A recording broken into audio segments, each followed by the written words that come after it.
아멘.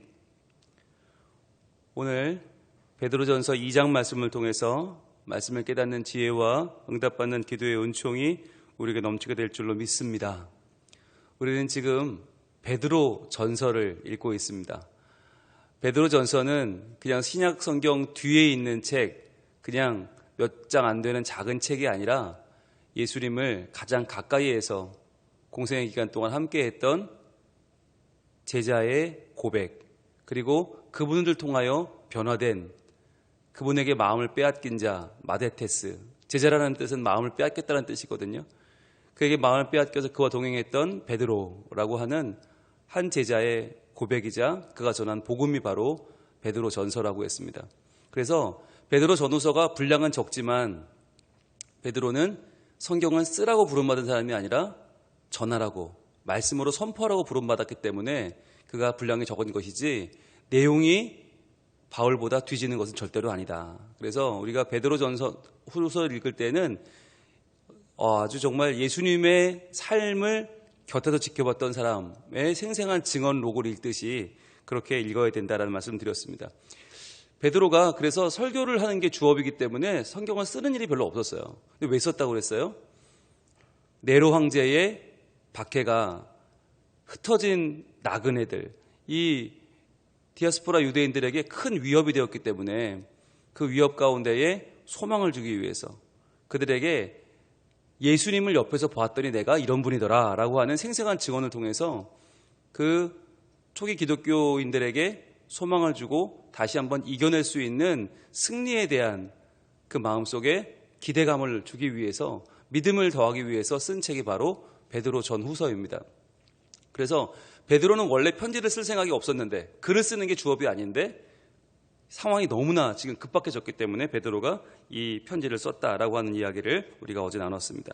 자, 이제 오늘은 그렇다면 베드로가 지금 이렇게 전하고 있는 이 편지의 핵심이 무엇인가 하는 거예요. 자, 여러분 위기를 만났어요. 지금 곧 죽을 위기에 처했고 교회는 해체되고 붕괴되고 사람들은 다 끌려가 죽고 박해받고 기독교가 아예 신앙의 뿌리를 뽑히게 되었단 말이에요. 이럴 때 우리가 제일 마음을 쏟고 다시 한번 돌아가야 될 것이 뭐냐 하는 거예요.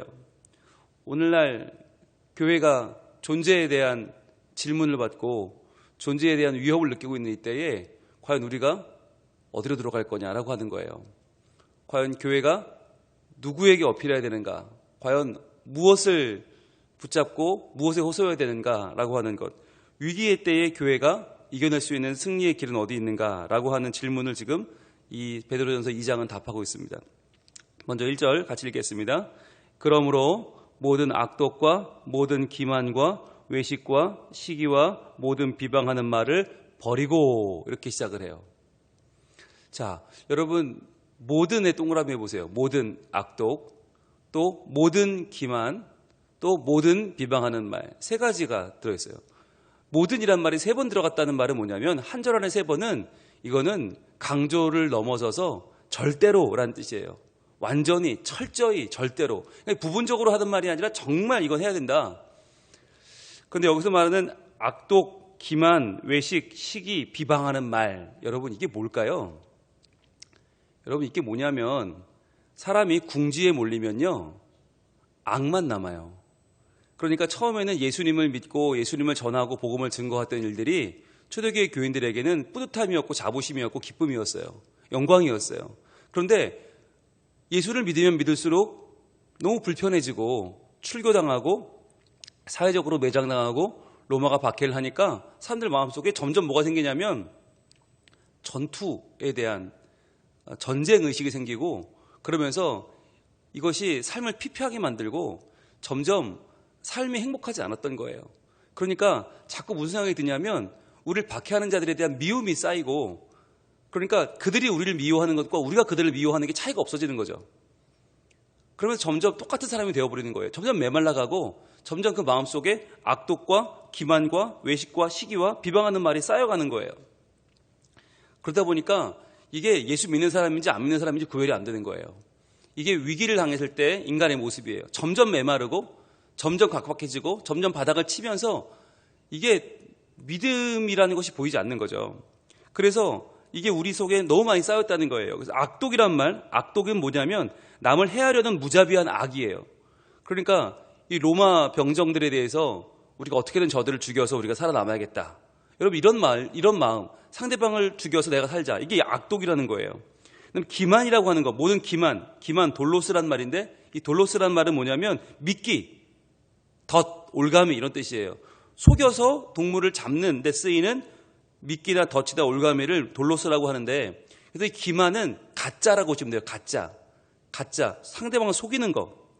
그다음에 외식은 뭐예요? 외식은 휘포크리세이스란 말인데, 휘포는 어디 아래에서란 말이고, 크리시스는 판단한다는 말이에요.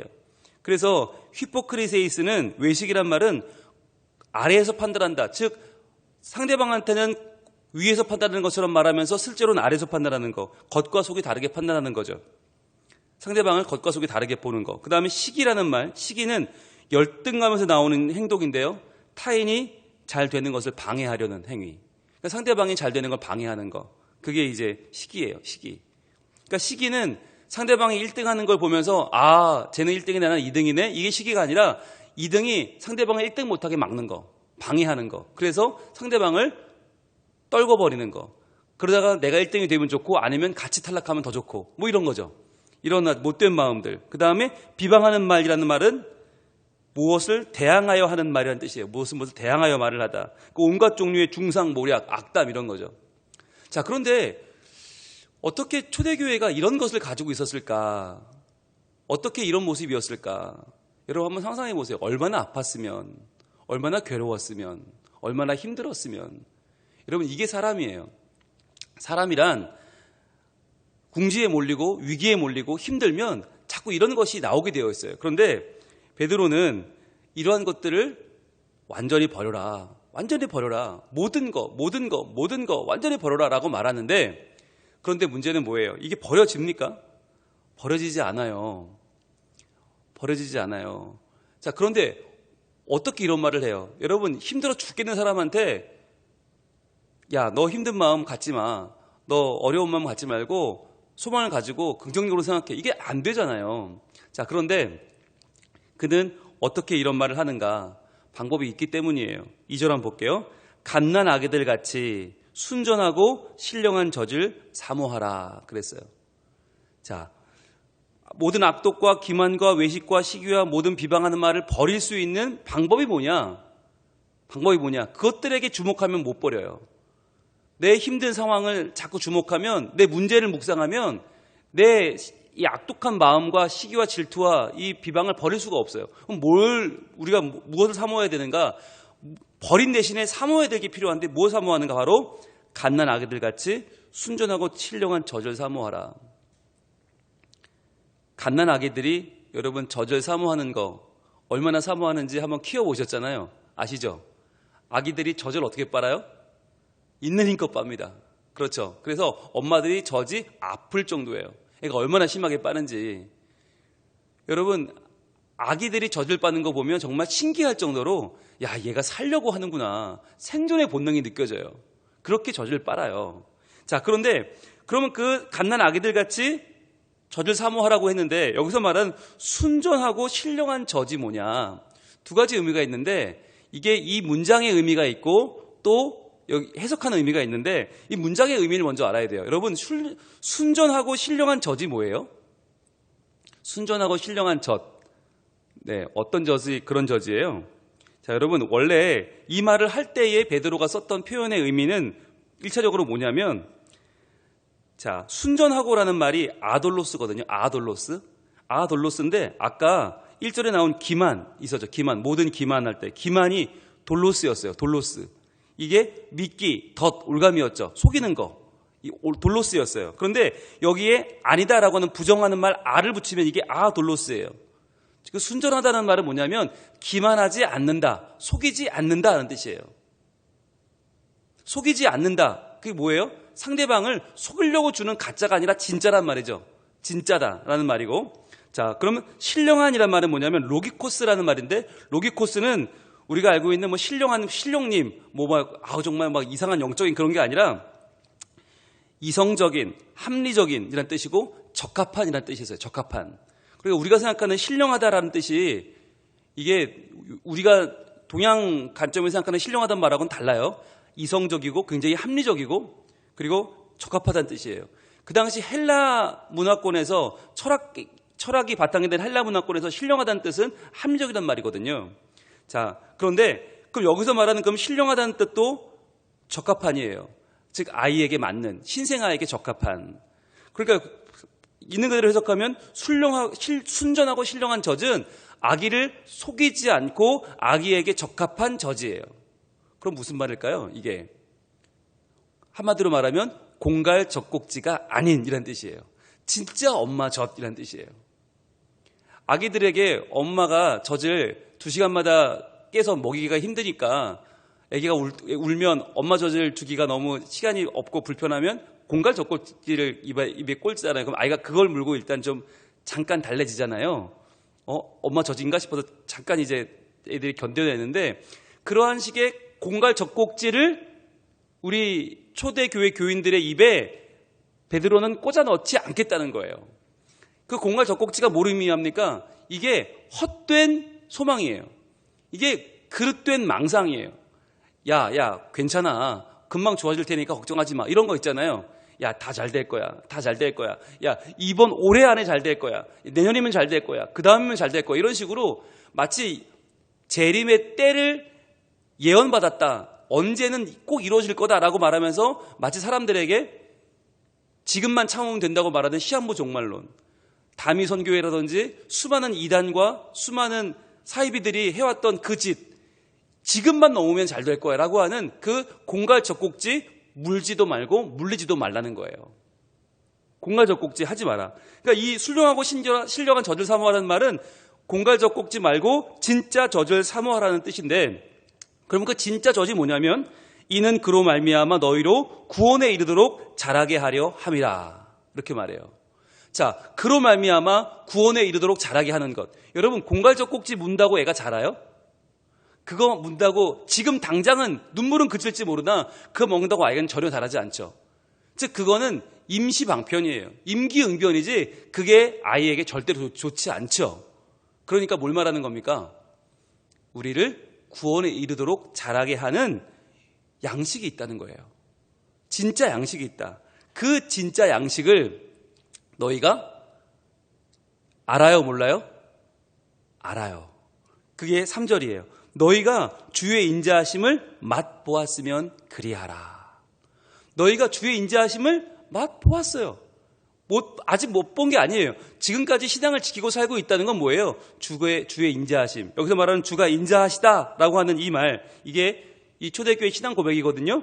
주께서 인자하시다. 근데 여기서 인자하시다라고 하는 크레스토스라는 말이 이게 무슨 의미가 있냐면 2가지 뜻이 있는데 크레스토스라는 말은 첫 번째로 친절하다라는 뜻이 있어요.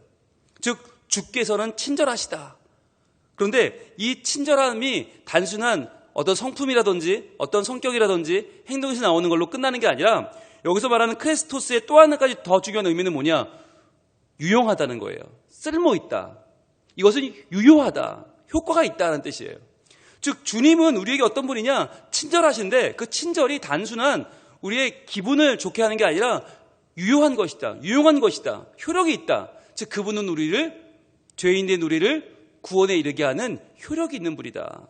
그분이 바로 크레스토스, 인자하신 주님이시다. 주님은 인자하시다. 이게 무슨 말입니까? 우리가 우리의 죄로 인해서 또는 아담의 원죄로 인해서 절대로 하나님 나라에 갈 수 없고 우리의 죄 때문에 죽을 수밖에 없는 우리가 누굴 만났어요? 예수님을 만났어요.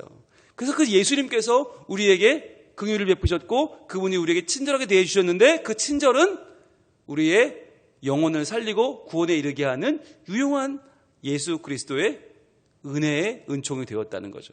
그래서 그분의 인자하심을 맛보았으면 그리하라. 여러분 이게 얼마나 중요한 말입니까? 여러분 지금 우리가 힘들고 어려운데 어떻게 견딥니까? 무엇으로 견딥니까? 우리가 맛본 은혜로 견디는 거예요.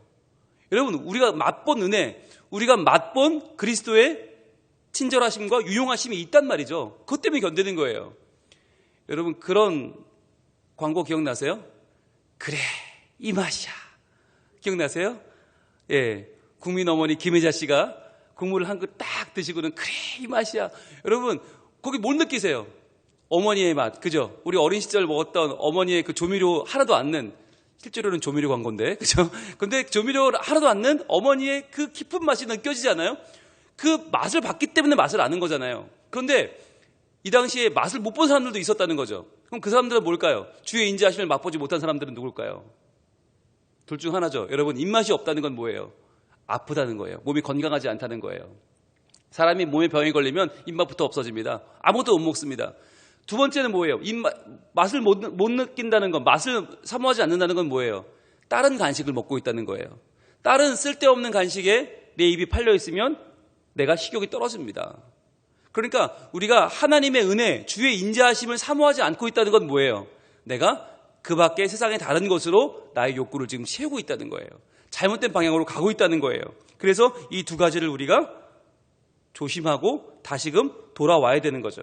그래서 우리가 하나님의 인자하심으로 우리를 성숙시키고 하나님의 인자하심으로 우리를 성장하게 하는 방법이 있어요. 오늘 베드로는 그걸 강조하고 있어요. 그게 뭐냐? 바로 1절에 처음 나오는 그러므로입니다. 돌아가 볼까요? 1절에 그러므로. 자, 그럼 이 모든 이야기를 하는, 모든 악독, 모든 기만, 외식과 시기와 모든 비방하는 말을 버리고 갓난아기들 같이 순전하고 신령한 저를 사모해야 되는 이유, 그럴 수 있는 이유, 그게 이제 1절에 그러므로거든요. 그러므로. 동그라미 해보시고. 그러므로는 늘 어디를 봐야 한다고 그랬어요? 바로 전장을 봐야 된다. 그래서 2장 1절에 그러므로는 그 앞에 있는 내용이 지금 내용을 받는 거죠. 그래서 순전하고 신령한 저의 두 번째 의미, 해석의 의미, 이것이 뭔지, 공갈 젖꼭지가 아닌 진짜 젖꼭지, 구원에 이르게 하는 능력이 있는, 우리를 자라도록 하는 생명의 양식이 뭐냐? 바로 베드로전서 1장 23절로 갑니다. 23, 24, 25절 이 석절 말씀이 이 그러므로를 보여주고 있어요. 그러므로 자, 우리가 모든 나쁜 것 버리고 정말 진짜 저주를 사모하는 주의 인자하심을 맛보는 방법이 뭐냐? 바로 베드로전서 1장 23절 시작. 너희가 거듭난 것은 썩어질 씨로 된 것이 아니요 썩지 아니할 씨로 된 것이니 살아있고 항상 있는 하나님의 말씀으로 되었느니라. 아멘. 자, 하나님의 말씀 노란색으로 쳐보세요. 바로 이겁니다. 이게 순전하고 신령한 젖의 두 번째 의미예요. 여러분, 그런데 중요한 거는 우리가 성경을 읽을 때 너무 두 번째 의미만 알면 안 돼요. 첫 번째 의미도 알아야 돼요. 순전하고 신령한 젖이라는 게 뭐였어요? 속이지 않고 적합한 젖이다. 이 첫 번째 의미도 분명히 알아야 되고, 그다음 두 번째, 그게 지금 뭘 말하는 건가? 아, 하나님의 말씀이구나. 이것도 알아야 된다고 했죠. 그걸 연결해주는 키가 바로 그러므로예요. 그러므로는 바로 이런 앞뒤를 연결하는 키인데, 자, 하나님 말씀인데 그 말씀이 어떤 거예요? 썩지 아니할 씨예요. 썩지 않는 소망이죠. 살아있고 항상 있는, 살아있는 말씀, 항상 있는 말씀. 자, 그래서 이 말씀의 중요성을 어떻게 강조합니까? 24절, 그러므로 모든 육체는 풀과 같고 그 모든 영광은 풀의 꽃과 같으니 풀은 마르고 꽃은 떨어지되. 그랬어요. 구약의 말씀을 가져왔죠. 그래서 인용하는 거예요. 모든 육체는 풀이다. 모든 영광은 풀의 꽃과 같다. 풀은 마르고 꽃은 떨어진다. 그러나 25절, 오직 주의 말씀은, 자, 노란색 들고 표시합니다. 오직 주의 말씀. 오직이 나오면 뭐라고 그랬어요? 느낌표 10개라고 그랬죠. 느낌표가 없고 마침표도 물음표도 없는, 문장부호가 없는 성경에서 오직은 느낌표 10개다. 오직 주의 말씀, 오직 주의 말씀. 이게 솔라 스크립투라, 오직 성경입니다. 오직 성경의 정신이 여기서 나왔어요. 오직 주의 말씀은 세세토록 있도다. 즉 우리는 이 땅에 왔다 갑니다. 우리만요? 아니요. 로마 황제 네로도 100년 안에 갑니다. 로마라는 제국도 갑니다. 다 갑니다. 왔다 가고 왔다 가고 왔다 갑니다. 역사가 보여주고 있지 않습니까? 아수르도, 바벨론도, 페르시아도, 헬라도, 로마도, 그 어마어마해 보이던 제국들 다 갔어요. 왔다 갑니다. 왔다 갑니다. 그러나 세세토록 있는 것은 뭐예요? 오직 주의 말씀이에요. 그래서 오직 그 주의 말씀을 우리가 사모하고 그 주의 말씀을 맛봐야 하는 거죠. 그래서 이 말씀은 어떤 것이냐? 세세토록 있도다 하였으니 너희에게 전한 복음이 곧 이 말씀이니라. 자, 노란색 들고 표시합니다. 너희에게 전한 복음이 곧 이 말씀이니라.